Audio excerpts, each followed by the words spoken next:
उनको लगता है कि भाई 5-6 एजेंसीज को लगाऊंगा और इसको कैसे भी भाई गुमराह करके सर झुकवाऊंगा। मैं वैसा आदमी नहीं हूँ। आप गला भी काट देंगे, आप कुछ भी कर दो, आपको 10 बार सोचना पड़ेगा, आपको 7 बार जन्म लेना पड़ेगा मुझे झुकाने के लिए।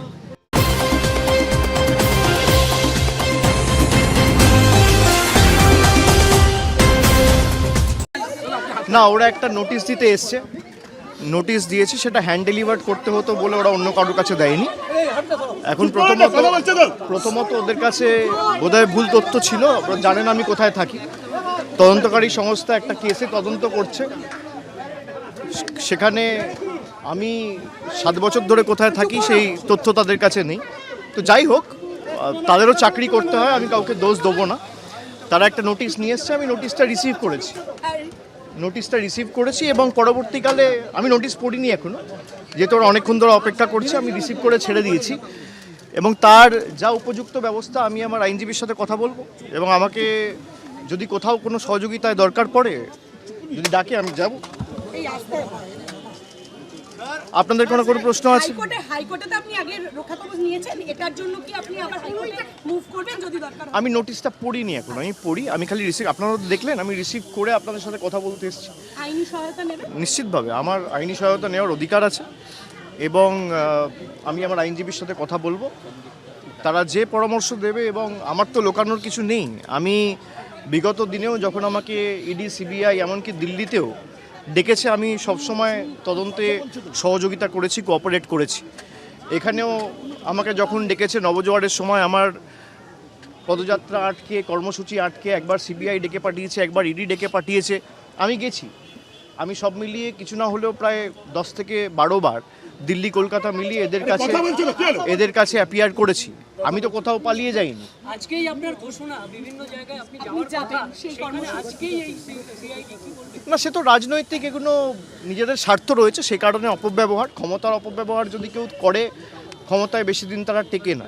আপনি কি কর্মসূচিতে যাবেন? আমি নিশ্চিতভাবে যাব। আমার পূর্ব ঘোষিত কর্মসূচি রয়েছে। আমি বেলেঘাটাতেও গেছিলাম সকালে এবং আমার বিকেলে সোনারপুরে যাওয়ার কথা রয়েছে।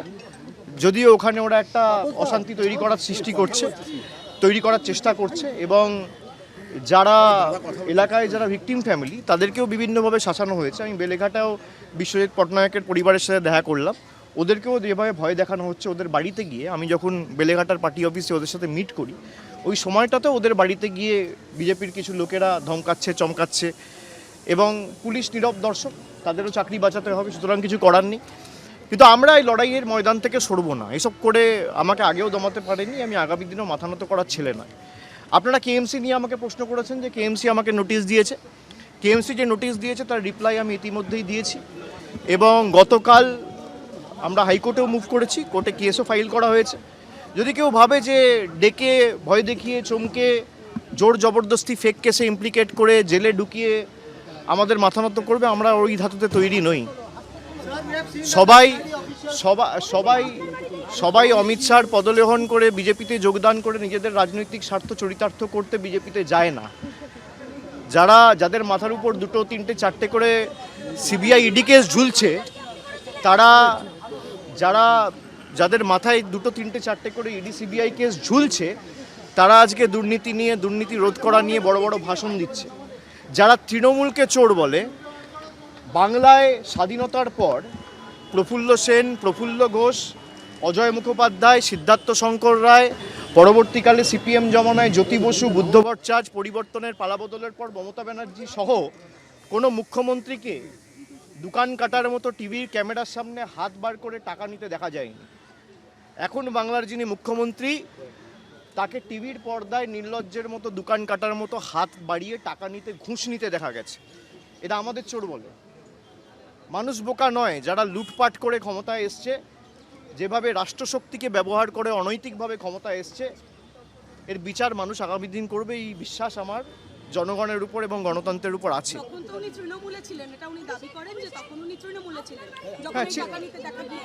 হ্যাঁ, তো ছিলেন, কিন্তু তৃণমূল কি নিতে বলেছে? তাহলে যখন তৃণমূলে ছিলেন তখন এই কথাটা বললেন না কেন? তৃণমূল কি তাকে টাকা নিতে বলেছে? তাহলে তিনি পার্টি অফিসে বসে নিতেন, তা তো নেননি। যখন তাকে ইডি সিবিআই ডেকেছিল 2018 উনি যখন নারদ কাণ্ডের তদন্ত চলছিল, তখন তো তিনি বলেননি। আজকে বিজেপিতে গিয়ে বলছেন কেন?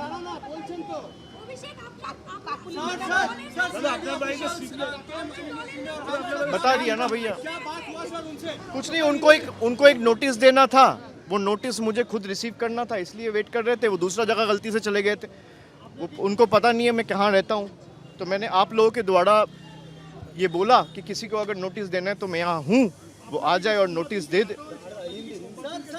দেখুন, আমি নোটিশ পড়িনি, আপনাদের সামনে পুরোটাই ক্যামেরায় রেকর্ডেড। আমি নোটিশটা নিয়েছি, একটা রিসিভিং কপি সই করে ওদের দিয়েছি, একটা কপি আমার কাছে রাখা রয়েছে। আমি না পড়ে আপনাদের সাথে কথা বলছি। আমি পড়িনি। আমাকে যদি ডাকা থাকে, আমি আমার যে লয়ার রয়েছে বা আমার যে আইনজীবী রয়েছে তার সাথে কথা বলে আগামী পদক্ষেপ ঠিক করব। আমি বিগত দিনেও আমাকে যখন ইডি সিবিআই ডেকেছিল, আমি তো কোথাও পালিয়ে যাইনি। আমি তো ঘাট বাঁচাতে অন্য রাজনৈতিক দলের সাথে যাইনি। দিল্লির কাছে মাথা নত করার আগে আমাদের মৃত্যু ভালো। আমার বিরুদ্ধে এফআইআর হয়েছে কেন? আমি অমিত শাহর বিরুদ্ধে কথা বলেছি। অমিত শাহ যখন বলছে যে উল্টা করকে লটকা দেগা, তখন থানা এফআইআর নেয় না। যখন বিজেপির বিধায়করা বলে 6 ফুট গর্ত করে পুঁতে দেবো, তখন কোনো ব্যবস্থা নেওয়া যাবে না, তখন সব চুপ। যখন বিজেপির বিধায়করা বলে যে চামড়া গুটিয়ে দেবো, অমুক করে দেবো, তাই করে দেবো, রোগড়ে দেবো, এমুক করবো, তাই করবো, তখন কোনো ব্যবস্থা হয় না। আপনি থানায় যান, এফআইআর নেবে না। না, আমি রিপ্লাই আমার থেকে শুনুন, কেএমসি একটা নোটিশ দিয়েছে যে আপনার বাড়িতে ডিভিয়েশন আছে, এবং আমাকে যে নোটিশটা দিয়েছিল ওখানে লেখা রয়েছে enclosed, please find the brief with regard to the deviation and other details. কিন্তু কোনো রকম কোনো ব্রিফ বা কোনো ডিটেলস আমাকে জমা দেওয়া হয়নি। এবার যখন তারা নোটিশটা সার্ভ করতে এসেছিল, আমার কাছে পুরো সিসিটিভি ফুটেজ রয়েছে যে তারা কোনো ডিভিয়েশন বা ব্রিফ ছাড়া খালি নোটিশটা লাগিয়ে চলে গেছে। আমি তার রিপ্লাই দিয়েছি এবং আইনত আমি টেক আপ করে গতকাল হাইকোর্টে মামলা ফাইল করেছি। মামলা বিচারাধীন, কোর্টে বিচারো। भाई करने दो, जो करना है करे। अगर बीजेपी को लगता है, भाई पहले आप ये पहले समझ लो कि पहले ईडी सीबीआई थे, अब बंगाल पुलिस और कोलकाता पुलिस आ गया, साथ में केएमसी आ गया। पहले 2-3 इन्वेस्टिगेटिंग एजेंसीज थे, अभी 5 है। उनको लगता है कि भाई 5-6 एजेंसीज को लगाऊंगा और इसको कैसे भी भाई गुमराह करके सर झुकवाऊंगा। मैं वैसा आदमी नहीं हूँ। आप गला भी काट देंगे, आप कुछ भी कर लो, आपको 10 बार सोचना पड़ेगा, आपको 7 बार जन्म लेना पड़ेगा मुझे झुकाने के लिए। हम लोग तो गद्दार नहीं है। हम लोग আরে ক্ষমতা থাকলে গ্রেফতার করে নিয়ে যাক, আপনি কি ভাবেন আমাদের? আমি আইনত লড়বো, আপনি ফলস কেসে ইমপ্লিকেট করে আমাকে গ্রেফতার করবেন। আপনি গ্রেফতার করে নিয়ে যান, সিআইডি আপনার, ইডি আপনার, সিবিআই আপনার, কলকাতা পুলিশ আপনার, ওয়েস্ট বেঙ্গল পুলিশ আপনার, আপনি নিয়ে যান। আমি তো পালিয়ে যাচ্ছি না, আমি এখানে আছি, আপনাদের প্রশ্ন ফেস করছি। सर पोस्ट पोल वायलेंस में जो लोग पीड़ित हैं उनके साथ आज मुलाकात करने जाएंगे, सर क्या अवस्था में अभी है? मैं गया था सुबह, एक परिवार से मिला था, अभी फिर आधे घंटे 1 घंटे में निकलूंगा, दूसरा एक परिवार से सोनारपुर में भी मिलने जाऊंगा। सर ये होल्डिंग सेंटर्स के ऊपर क्या कहना है? होल्डिंग सेंटर्स जो सेटअप किया गया है, वो सर होल्डिंग सेंटर्स के ऊपर, सर होल्डिंग सेंटर আপনার কানে কানে বলেছে, আপনার কানে কানে বলেছে।